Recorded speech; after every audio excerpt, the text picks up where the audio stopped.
Hadirin jemaah, insyaallah semuanya dirahmati oleh Allah Subhanahu wa taala. Dalam satu riwayat Nabi Allah Muhammad sallallahu alaihi wasallam pernah bersabda.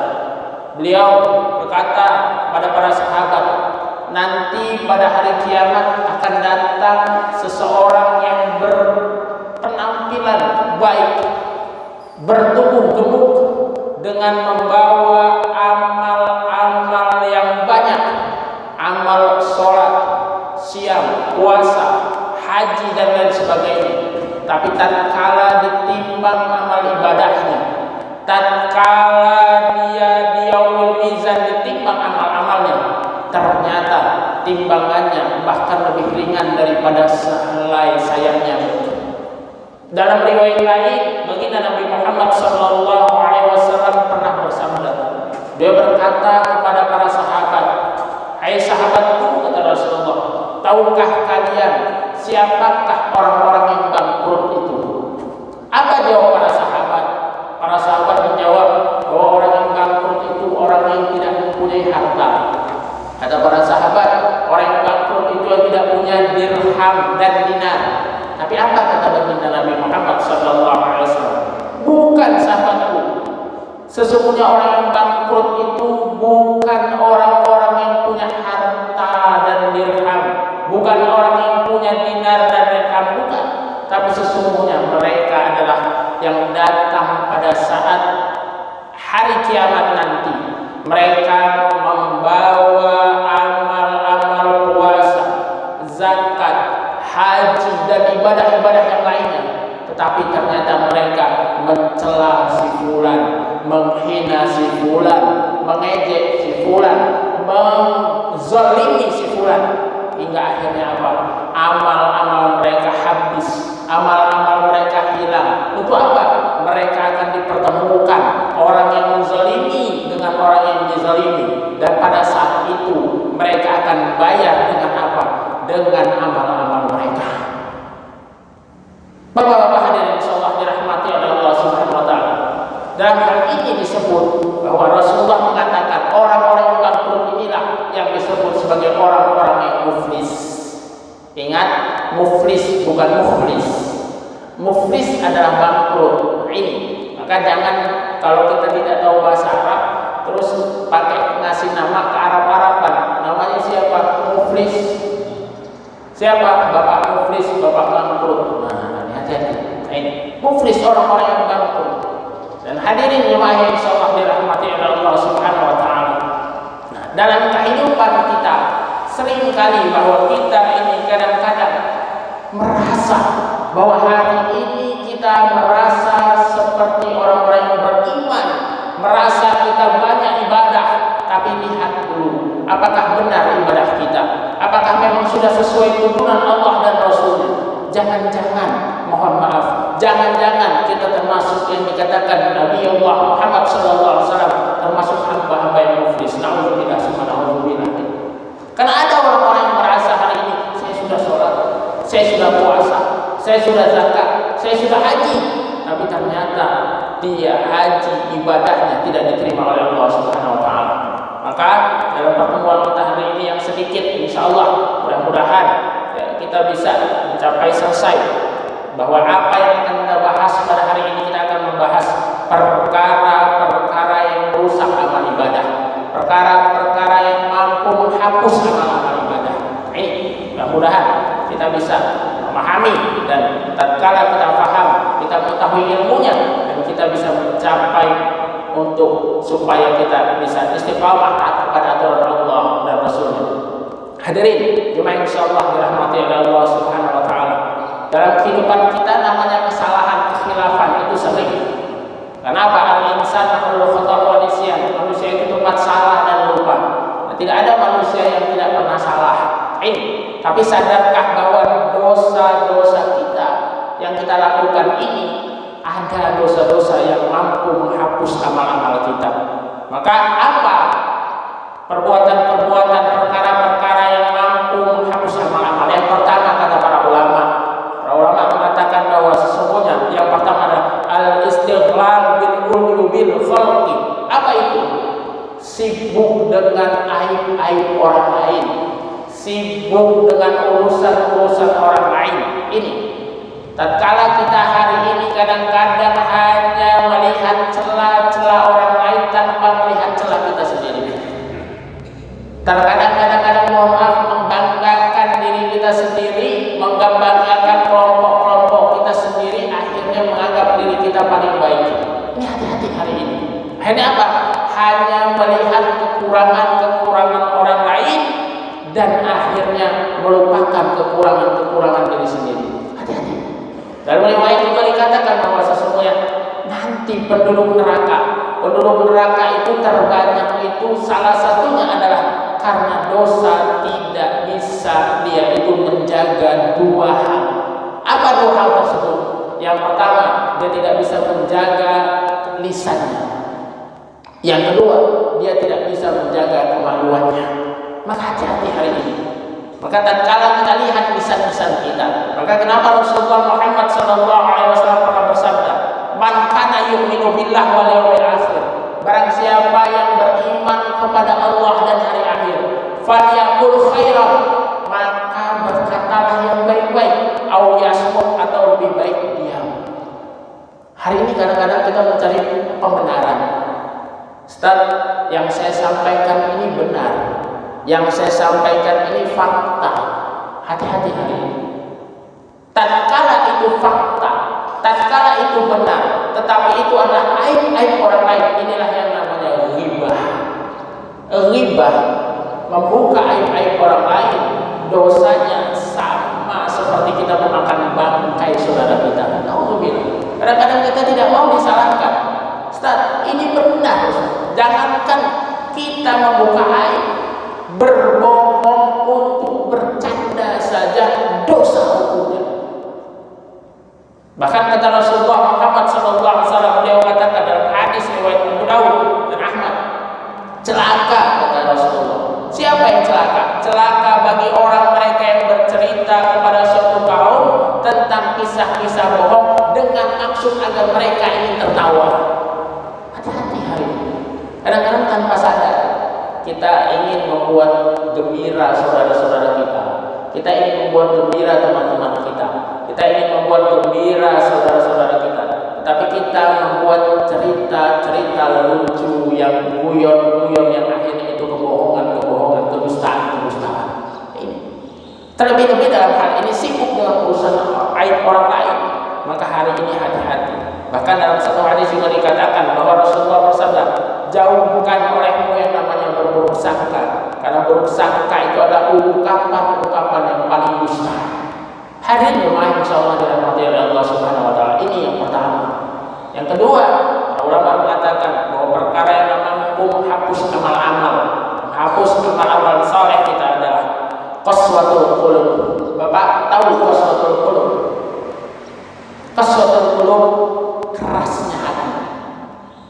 Hari ini mungkin kita pernah, atau siapapun mungkin pernah merasakan begitu pernah kita itu dinasihati oleh orang lain, tapi ternyata kita sulit untuk menerimanya.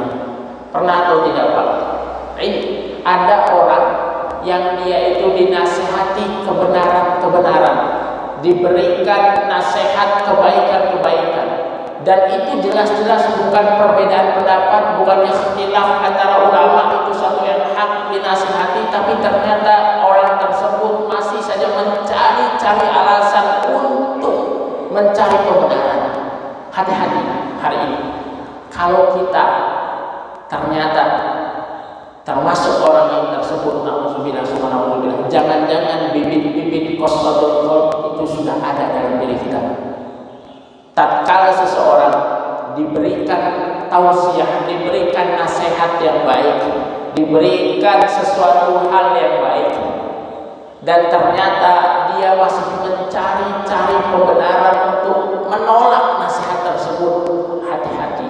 Jangan-jangan itu termasuk penyakit yang namanya qaswatul qalb, penyakit kerasnya hati. Maka hati-hati hari ini. Dan tatkala seperti itu, orang yang mampu, orang yang masuk dalam kategori ini, penyakitnya bisa jadi menjadi yang namanya ujub. Apa itu ujub? Ujub ini adalah orang yang dia sombong, yang dia bangga diri, memuji diri sendiri. Maka dikatakan bahwa fala tuzakku anfusakum huwa a'lamu biman ittaqa. Maka janganlah memuji dirimu sendiri, Allah lebih mengetahui dan cenderung kepada yang takwa. Maka hati-hati. Penyakit ujub, penyakit bangga diri, ini adalah penyakit warisannya iblis. Iblis terlempar dari surga itu karena apa? Karena dia punya penyakit apa? Ujub, bangga diri. Apa kata iblis? Iblis punya penyakit ana khairu minhu. Saya lebih baik daripada dia. Hati-hati hari ini. Kalau tatkala kita hari ini merasa lebih baik daripada kelompok lain, hari ini kita merasa lebih baik daripada yang lain, lalu siapa yang paling baik kita? Yang lain bagaimana? Yang lain salah. Hati-hati. Ini yang bisa menjadi penyebab seseorang itu menjadi qaswatul qalb. Iblis dilaknat. Ini karena apa? Karena memang punya penyakit hati. Dan hati-hati, para ulama mengatakan ciri-ciri penyakit hati, kita tidak usah mencela orang lain, lihat diri kita. Mari bermuhasabah, mari introspeksi diri. Ciri-ciri penyakit hati, kata para ulama juga mengatakan, kita lihat dalam diri kita ada tidak? Ini pertama, orang yang memang dia itu punya penyakit hati, pertama selalu menolak kebenaran. Kalau saja kita selalu menolak kebenaran yang itu sudah sesuatu yang hak, itu sudah qat'i, tapi kita masih mencari-cari alasan untuk menolak, maka hati-hati, jangan-jangan kita sedang terkena virus yang namanya penyakit hati. Jangan-jangan kita sudah mulai kena virus yang namanya qaswatul qalb, menolak kebenaran. Kita cari kebenaran, bahkan hati-hati. Kadang-kadang kita mencari dalil-dalil untuk mencari kebenaran. Jangan salah. Kadang-kadang ada orang-orang itu mencari dalil-dalil untuk menguatkan argumen-argumennya, tapi padahal mereka itu sendiri apa? Dalil-dalil itu hanya rohyu, akal-akal mereka saja. Hati-hati kali. Ya, contoh orang-orang liberal itu yang menganggap mereka semua agama adalah sama, semua agama akan masuk surga. Itu mereka memakai dalil apa? Dalil Quran yang mereka pakai, tapi semau mereka. Salah satunya mereka pakai dalil Al-Quran surah Al-Baqarah ayat 62. Innal ladzina amanu wal ladzina hadu wan nasara was-sabiin man amana billahi wal yawmil akhir falahum ajruhum inda rabbihim wa la khaufun 'alaihim wa la hum yahzanun.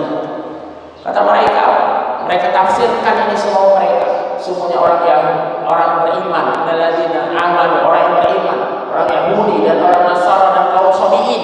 Kaum Sabiin yang diartikan sama mereka adalah orang-orang yang percaya dengan perbintangan-perbintangan.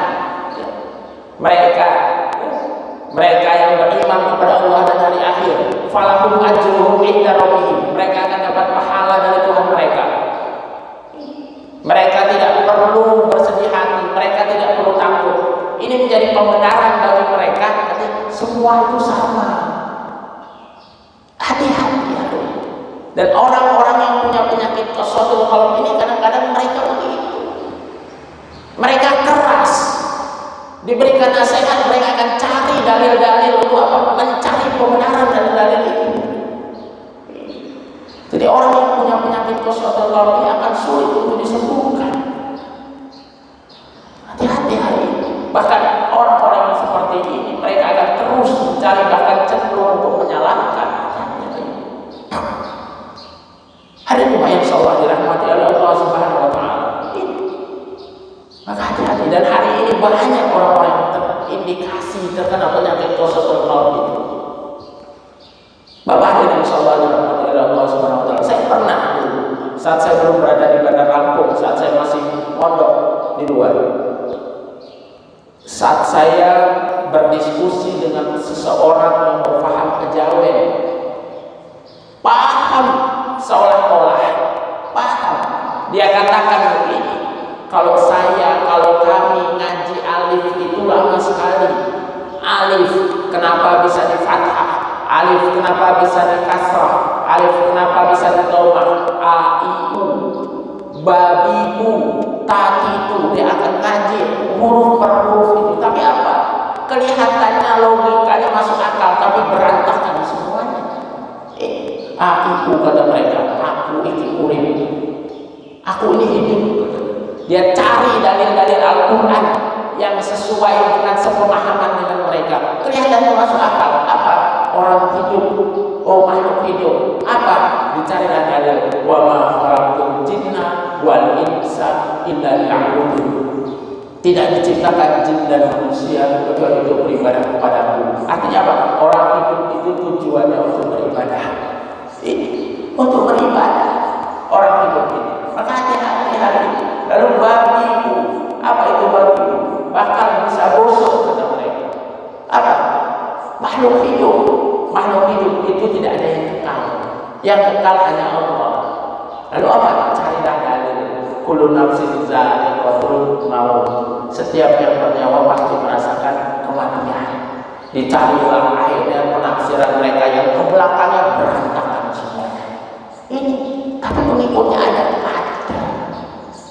Tadi itu kata mereka. Kenapa bisa tadi itu kata orang Jawa? Paham kejawen ini. Tadi itu takut yang tua bertanya kepada yang lebih tua. Carilah ayat-ayat yang menurut mereka bisa pakai.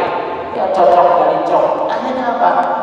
Fas'alu ahla dzikri in kuntum la ta'lamun. Maka bertanyalah kepada orang yang paham manakala kita belum paham. Ayatnya benar. Ayatnya benar tidak salah, tapi pemahamannya, menafsirkannya semau mereka. Hati-hati. Orang-orang yang sudah seperti ini sulit untuk dibenarkan. Ini hati-hati. Maka tatkala kita terkena orang-orang, kita terkena virus-virus yang qaswatul qalb, penyakit kerasnya hati, hati-hati hari ini. Dia akan senantiasa menolak kebenaran-kebenaran. Apapun yang akan kita berikan, dia akan cari argumen untuk menentang itu. Hati-hati hari ini. Banyak orang-orang seperti itu. Kelihatannya cerdas, kelihatannya pintar, tapi mereka mencari kebenaran-kebenaran, memahami Al-Quran semau mereka sendiri. Lalu lihat diri kita. Para ulama mengatakan bahwa ciri-ciri orang yang hatinya sakit dan dia terindikasi terkena penyakit qaswatul qalb, penyakit kerasnya hati adalah kerjaannya orang-orang yang punya penyakit qaswatul qalb ini adalah memiliki pribadi yang menipu. Mereka memiliki pribadi yang menipu. Artinya apa? Di hadapan orang yang beriman, dia seolah-olah beriman. Dia akan menampakkan secara zahirnya seolah-olah dia beriman. Dia akan menipu orang-orang beriman, tapi di luar itu dia akan berangkulan dengan orang-orang kafir.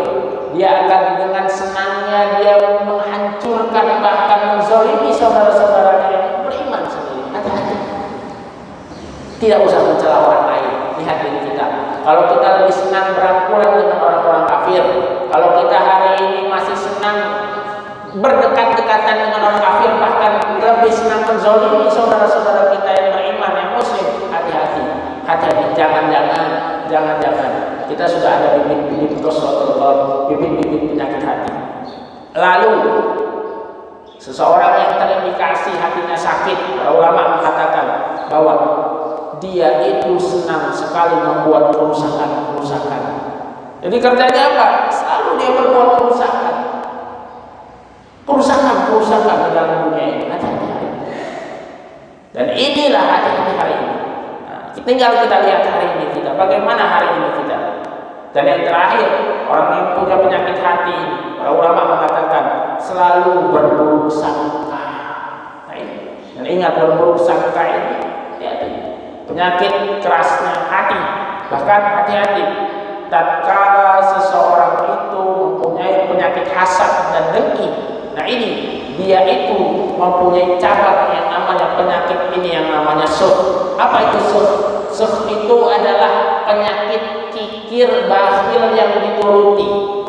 Nah, jadi kalau orang sudah punya penyakit hasad dituruti, itu dalam dikatakan penyakit syukh itu apa? Penyakit bakhil yang dituruti, dan ini hati-hati.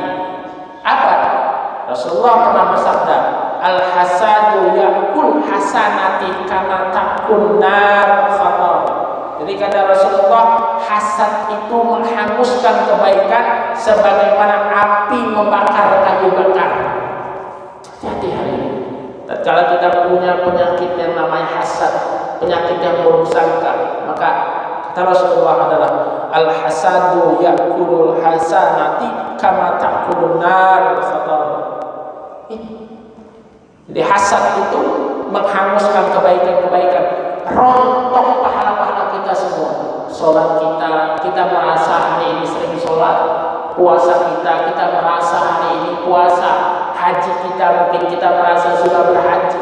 Tapi tatkala kita punya penyakit hati, maka hilang semua. Nauzubillah subhanallah. Hadirin jemaah insyaallah dirahmati oleh Allah Subhanahu wa taala. Selanjutnya, perkara yang mampu menghapus amal-amal, yaitu adalah hubbud dunya. Apa itu hubbud dunya? Cinta dunia. Cinta dunia yang berlebih-lebihan, ini hati-hati. Bahkan baginda Nabi Muhammad SAW pernah bersabda bahwa beliau pernah katakan kepada para sahabat bahwa sesungguhnya akan datang satu masa di mana nanti, kata beliau, umat Islam ini akan layaknya seperti hidangan di meja makan. Sahabat yang mendengar demikian mengatakan, ya Rasul, apakah pada zaman itu umat Islam sedikit jumlahnya ya Rasul? Apa kata Rasulullah? Umat Islam pada saat itu mayoritas. Tapi apa? Mereka punya penyakit waham. Apa itu? Penyakit hubbud dunia, cinta dunia dan takut mati. Hati-hati hari ini. Wallahu alam, apakah yang disampaikan Rasulullah itu sudah datang saatnya hari ini? Wallahu alam. Tatkala kita hari ini melihat, bagaimana kita hari ini? Apakah kita umat Islam ini mayoritas hari ini? Tapi bagaimana kita lihat hari ini? Kita tidak berdaya. Lihat, apakah itu yang sudah digambarkan baginda Nabi Muhammad sudah tiba? Wallahu a'lam. Umat Islam mayoritas, tapi kita tidak ada apa-apanya. Kita tidak berpuasa. Hati-hati. Hubbud dunia dan takut mati. Pertanyaannya hari ini, Pak, saya mau tanya, takut mati nggak, Pak? Takut mati? Karena kita hari ini. Kita hari ini bicara jihad. Bagaimana dengan kita sendiri? Mari kita lihat bagaimana amal kita hari ini. Kita lihat. Maka yang dikatakan, jangan pernah takut mati, jangan minta mati, tapi rindukanlah mati. Hari ini kita lihat. Maka salah satu amal, salah satu perbuatan, salah satu perkara yang mampu bisa menghanguskan amal-amal kita adalah hubbud dunia, cinta dunia. Maka hati-hati. Maka jangan sampai kita merasa hidup kita ini hanya di dunia saja. Jangan pernah merasa. Kenapa orang-orang yang hubbud dunia ini, orang yang cinta dunia, mereka itu apa? Yang melupakan akhirat. Bagaimana cirinya? Kita lihat diri kita sendiri. Lihat, kita lebih taat mana kepada Allah apa kepada makhluk. Itu saja. Kita ini hanya boleh melihat yang zahir-zahirnya saja. Kita tidak bisa menilai yang batin-batinnya, yang zahir-zahirnya saja. Tapi ingat, ada satu kaidah az-zahiru yang yadullu ala batin.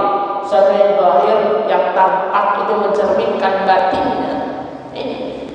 Maka tinggal kita lihat, lebih taat mana kita kepada Allah atau kepada makhluk.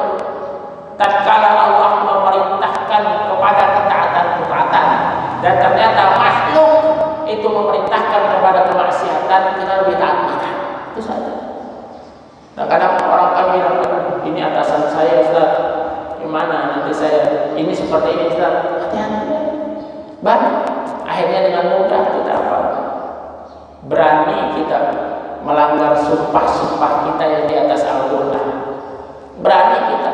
Hati-hati hari ini. Gampang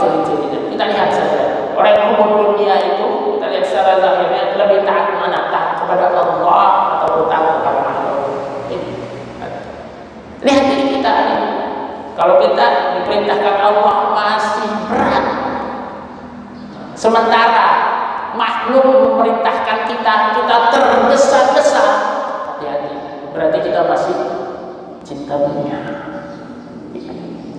Perintahkan Allah, kita cari alasan. Diperintahkan manusia, langsung segera.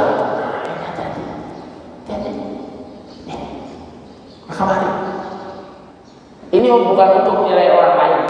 Lihat diri kita lagi. Kembali kita lihat diri kita bagaimana kita hari ini. Kenapa? Jangan sampai kita nanti termasuk kategori orang-orang yang hubbud dunia. Kenapa? Karena kata Rasulullah, hubbud dunya ra'su kulli khati'atin. Kata Rasulullah, cinta dunia itu adalah sumber dari segala kejahatan-kejahatan. Kalau seseorang sudah masuk ke dalam kategori cinta dunia, dan kata Rasulullah, hubbud dunya ra'su kulli khati'atin. Hubbud dunia itu sumber, pangkalnya, pokoknya dari apa? Kejahatan-kejahatan. Jadi tatkala dia sudah hubbud dunia, maka penyakit-penyakit lain itu akan bisa muncul. Kenapa? Satu, dia hubbud dunia. Gak main-main. Maka hari ini kita lihat, perbanyak kita istighfar hari ini. Perbanyak. Dan istighfar kata Imam Hasan Al-Basri bukan hanya sekedar di lisan. Karena banyak hari ini yang hanya lisannya hanya beristighfar, astagfirullahaladzim, astagfirullahaladzim. Selesai lisannya beristighfar, dia keluar. Selesai, setelah itu dia datang ke komunitasnya masing-masing, dia lakukan lagi kebiasaan-kebiasaan yang melanggar aturan Allah dan Rasulnya. Hati-hati. Kata Imam Hasan Al-Basri, istighfar itu maknanya apa? Memohon ampun kepada Allah. Maka yang benar, lisan beristighfar, astagfirullahaladzim, hati kita mentadaburi, memahami, dan kita mohon ampun kepada Allah Subhanahu wa Ta'ala atas segala salah-salah kita. Jadi nggak dihitung dari jumlahnya istighfar kita. Ada orang beristighfar sampai ratusan kali, ribuan kali, tapi selesai istighfar dia tetap melakukan kemaksiatan. Ada apa? Banyak. Kenapa? Istighfarnya hanya di lisan. Maka yang benar apa? Memohon ampun kepada Allah dan Rasulnya. Ini. Maka kita hari ini jangan sampai kita hubbud dunia, cinta dunia. Mari terbanyak istighfar.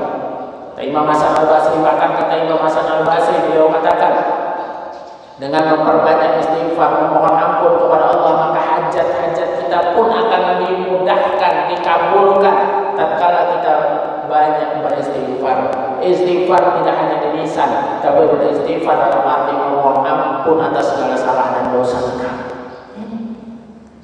Maka kita lihat, jangan sampai kita hubbud dunia, jangan sampai kita cinta dunia yang berlebih-lebihan. Hadirin yang insyaallah dirahmati oleh Allah Subhanahu wa Ta'ala. Lalu selanjutnya, para ulama, perkara-perkara yang bisa menyebabkan rusaknya amal, menghapus amal kita ada apa? Qilatul haya. Apa itu qilatul haya? Hilang rasa malunya. Sedikit rasa malu kita. Hati-hati, hari ini banyak kita hari ini yang memang malu kita sudah hilang. Kehilangan rasa malu ini. Bahkan tanpa takut-takut lagi kita melakukan dosa-dosa, kemaksiatan-kemaksiatan. Cirinya mudah. Orang yang kehilangan rasa malunya ini adalah mereka yang sudah terang-terangan melakukan kemaksiatan. Hati-hati. Hari ini banyak tidak Pak orang yang melakukan kemaksiatan terang-terangan. Ya. Terang-terangan. Hari ini banyak. Bahkan mohon maaf, hari ini mereka dengan bangganya melakukan kemaksiatan dengan bangganya hari ini. Nah, qilatul haya, sedikit bahkan hilang rasa malu. Dan mengumbar aurat tanpa merasa itu satu kesalahan. Korupsi berjamaah dengan bangganya dan lain sebagainya. Hati-hati hari ini. Hilang rasa malu kita. Di satu sisi mereka yang memang dengan bangganya hilang rasa malunya, orang-orang yang beriman malu untuk fastabiqul khairat, malu untuk melakukan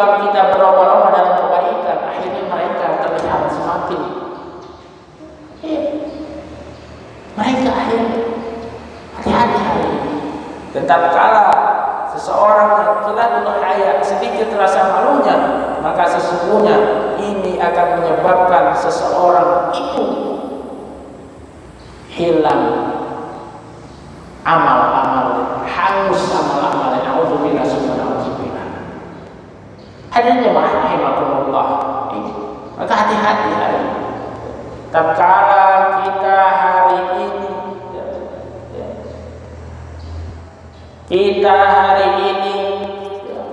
malu, kita sudah mulai hilang, bangga dengan melakukan kemaksiatan. Hati-hati. Yang selanjutnya ada di rumah insyaallah dirahmati Allah Subhanahu wa taala. Perkara yang bisa menyebabkan seseorang itu rusak amalannya, bahkan hilang amal-amalnya, hangus amal-amalnya adalah tulul amal. Apa itu tulul amal? Panjang angan-angan. Pak, kalau kita tanya hari ini, mau nggak kita masuk surga? Mau tidak? Pasti semua akan jawab mau. Kalau kita tanya, mau nggak anak kita menjadi anak yang saleh dan salehah? Pasti kita ingin, berharap semuanya. Kita bercita-cita, kita ingin punya anak-anak yang saleh dan salehah. Kita bercita-cita ingin masuk surga. Kita ingin supaya istri kita menjadi istri yang salehah, suami yang saleh, berkumpul di dunia dan berkumpul di jannahnya Allah Subhanahu wa taala. Itu semua. Tapi hati-hati. Ini cita-cita atau tulul amal. Ini cita-cita atau panjang angan-angan. Apa bedanya? Kalau al-himmatul ulya, minat iman, cita-cita yang luhur itu sebagian daripada iman, iya. Tapi kalau tulul amal, panjang angan-angan, ini yang bahaya. Kenapa? Orang yang panjang angan-angan ini, dia hanya berangan-angan saja, tapi dia tidak mempersiapkan itu. Ingin punya anak saleh, salehah, tapi dia tidak persiapkan bagaimana caranya supaya dia punya anak saleh dan salehah. Ini namanya tulul amal. Padahal tatkala seseorang ingin mendidik anak-anaknya supaya menjadi anak yang saleh dan salehah, ingin mendidik istrinya menjadi istri yang salehah, maka ada teori apa yang dilakukan Rasulullah Muhammad SAW. Apa itu? Tarbiyah wal muta'alim, irsadul rohaniyah dan uswatul hasanah. Apa itu tarbiyah wal muta'alim? Mendidik dan mengajar. Bagaimana seorang kepala keluarga, seorang imam itu mendidik istrinya, mendidik makmumnya. Siapa makmumnya? Istri dan anak-anaknya. Mendidik dan mengajar, dia tahu bagaimana karakter anaknya, anak satu, anak dua, anak tiga, dan seterusnya. Bagaimana karakter istrinya. Dan dia tidak hanya sebatas itu, tapi irsadul rohaniyah, bimbingan rohani. Apa? Memberikan adab-adab yang baik. Bagaimana adab-adab yang baik dalam keluarga, diajarkan. Dan yang ketiga, uswatul hasanah, contoh teladan yang baik, contoh teladan ini. Jadi dia harus terlebih dahulu memberikan contoh yang baik. Kalau kita tidak lakukan itu, namanya tulul amal, panjang angan-angan. Tatkala kita hari ini ingin anak saya ingin soleh solehah, tapi kita biarkan anak kita semau kita, hati-hati hari ini. Jangan-jangan tulul amal. Kita ingin masuk surga, tapi kita tidak persiapkan itu, maka tidak bisa tidak. Maka bagaimana kita mempersiapkan agar kita tidak masuk kepada orang-orang yang tulul amal? Ini. Kita ingin masuk surga, kita ingin, tapi bagaimana ketaatan kita kepada Allah? Ingin masuk surga, bagaimana tatkala kita mendengar azan? Ini. Tatkala kita mendengar panggilan azan, kita lebih pilih mana? Lebih pilih kita kasih dengan pekerjaan dunia kita, atau kita pilih panggilan Allah Subhanahu wa taala? Maka kita lihat itu saja. Kita nilai secara zahirnya saja. Ingin masuk surga, Jannatul Firdaus, tapi tatkala mendengar panggilan azan, kita masih menunda-nunda hal-hal yang mungkin remeh-remeh pekerjaan kita dunia. Ini hati-hati. Maka itu namanya tulul amal, panjang angan. Bagaimana kita hari ini? Kalau kita ingin masuk surga, kita ingin masuk Jannatul Firdaus, surga Firdaus, tapi ternyata kita masih perlu amal, kita masih menghabiskan waktu kita dengan sesuatu yang tidak manfaat. Nauzubillah subhanallah. Hadirin baik Allah dirahmati oleh Allah Subhanahu wa taala. Maka mari kita lihat yang terakhir. Yang terakhir adalah tatkala perkara-perkara yang bisa menyebabkan seseorang itu hilang amal-amalnya, hangus amal-amalnya adalah zulmun la yantahi. Apa itu zulmun la yantahi? Zulmun la yantahi adalah perkara perbuatan kezaliman yang tidak pernah berhenti. Tatkala kita melakukan kezaliman yang tidak pernah berhenti, kita lakukan terus. Hari ini kezaliman, baik itu kezaliman kepada orang lain atau kezaliman kepada diri sendiri. Ustaz, kezaliman kepada diri sendiri bagaimana? Apa ada kezaliman pada diri sendiri? Ada. Ghulu, berlebih-lebihan dalam hal ibadah pun termasuk zalim kepada diri sendiri. Hari ini kadang-kadang kita salah. Ghulu itu berlebih-lebihan. Maka berlebih-lebihan dalam hal ibadah yang tidak sesuai tuntunan Allah dan Rasulnya, tidak sesuai, maka disinilah menjadi kezaliman terhadap diri sendiri. Ada talbis percampur adukan antara hak dan batil dalam ibadah-ibadah kita. Maka hati-hati. Di sini pun bisa menyebabkan seseorang itu menjadi zalim terhadap dirinya sendiri. Ini zalim terhadap diri sendiri. Zalim kepada orang lain. Hati-hati. Zalim terhadap orang lain, zalimi orang lain, hati-hati. Dan hati-hati, dosa kepada Allah dengan dosa kepada manusia, cara bertaubatnya agak berbeda. Kalau kita dosa kepada hubungannya hablum minallah, kita nggak sholat, kita nggak puasa, nah ini, maka dalam hal ini cukup pertama kita itu taubatan nasuha. Kita setelah itu mohon ampun dan tidak mengulangi perbuatan-perbuatan kita. Ini selesai untuk kita taubatan kita terkait dosa-dosa kita kepada Allah. Ini. Tetapi kalau terkait dengan dosa-dosa kita yang sifatnya kepada manusia, hablum minan nas, maka bagaimana? Terkait dengan hablum minan nas, maka tidak hanya selesai kita taubatan nasuha, selesai kita cuma istighfar, selesai setelah kita sholat taubat, setelah itu menyesali perbuatan dan tidak mengulangi. Tidak hanya itu, terkait kezaliman kepada manusia, maka harus minta ridhonya. Siapa yang kita zalimi? Mohon maaf, kita pernah ambil barang seseorang, kita ambil rampas barangnya, lalu kita taubat, kita nyesali perbuatan, setelah itu selesai. Belum selesai. Apa? Minta ridho. Siapa yang kita zalimi? Hati-hati hari ini. Maka hati-hati. Zulmun la yantahi, kezaliman yang tidak pernah berhenti, maksiat yang tidak pernah berhenti. Bahkan ini hati-hati, termasuk kecanduan melakukan kemaksiatan. Hati-hati hari ini. Kenapa? Zulmun la yantahi ini termasuk kecanduan dia. Dengan apa? Senang, bangga dengan kemaksiatan. Dia akan terus lakukan itu. Akhirnya apa? Justru dia merasa nikmat. Maksiat itu ibarat candu. Dan ini hati-hati. Menganggap maksiat, akhirnya apa? Nikmat kalau dia melakukan kemaksiatan. Akhirnya apa? Ustaz, sekarang ini yang haram aja susah, apalagi yang halal.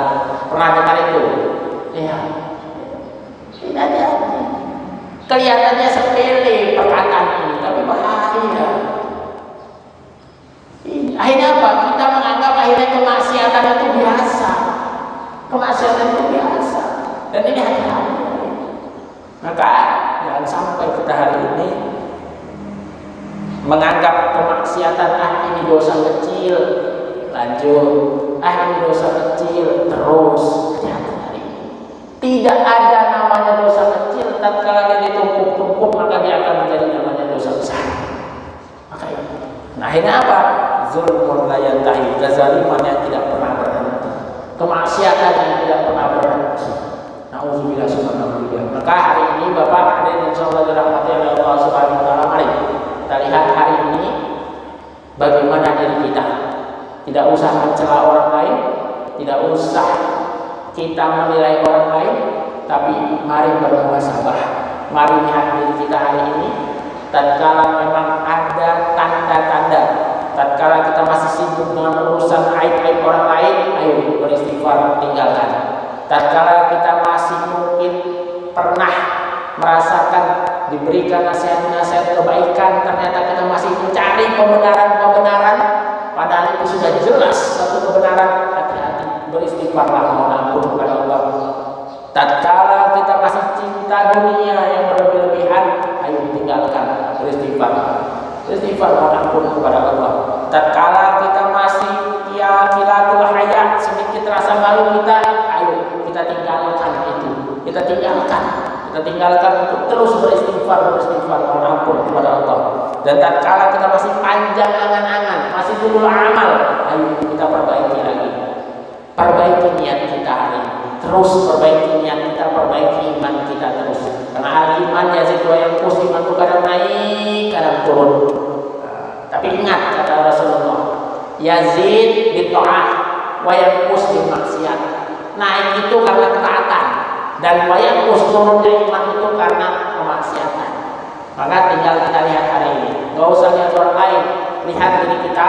Tatkala hari ini kita berat melakukan kebaikan, maka maksiat apa yang sedang kita lakukan, itu saja. Maka kita lihat, dan tatkala kita tulul amal, panjang angan-angan, beristighfar, mengampun. Dan yang terakhir, tatkala kita masih senang dengan kezaliman, candu, merasa menikmati kemaksiatan kita hari ini, kita lakukan terus kemaksiatan dan kita merasa candu terus lakukan itu, ayo istighfar sekuat tenaga. Maka berjamaah, mendekatlah dengan orang-orang yang saleh. Untuk apa? Agar kita bisa saling menasihati, agar kita bisa dijauhkan yang namanya kezaliman yang terus merajalela ini. Insyaallah, mudah-mudahan kita bisa berkumpul bersama-sama di jalannya Allah Subhanahu wa taala. Hadirin insyaallah dirahmati oleh Allah Subhanahu wa taala.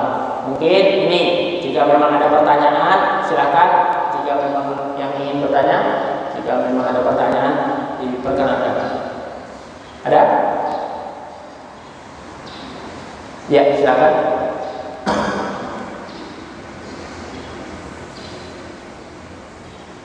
Assalamualaikum warahmatullahi wabarakatuh. Waalaikumsalam. Tadi disebutkan tentang antara lain tentang penyakit kerasnya hati. Nah, bagaimana apakah seseorang yang mempunyai penyakit keras hati ini masih dapat disembuhkan atau tidak? Dan bagaimana solusinya jika orang lain yang menginginkan dia ini sembuh dari penyakit, bukan dari dia sendiri, selain dia beristighfar dan sebagainya. Demikian, assalamualaikum warahmatullahi wabarakatuh. Waalaikumsalam warahmatullahi wabarakatuh. Ya, penyakit qaswatul qalb, penyakit kerasnya hati. Apakah tatkala seseorang itu terkena penyakit hati masih bisa disembuhkan? Apakah orang yang punya penyakit hati ini masih diterima oleh Allah Subhanahu wa taala? Allah itu Ghafurur Rahim. Allah itu Maha Pengampun, Maha Pengasih. Allah itu Maha Penyayang. Maka sesungguhnya selagi seseorang itu taubatan nasuha, taubatan nasuha ini ada syarat-syaratnya. Selagi dia mengikuti syarat-syarat tersebut, pertama dia menyesali perbuatannya, kedua dia tidak mengulangi perbuatan tersebut, dan ketiga tatkala dia itu dosa-dosa terkait dengan dosa dengan manusia, maka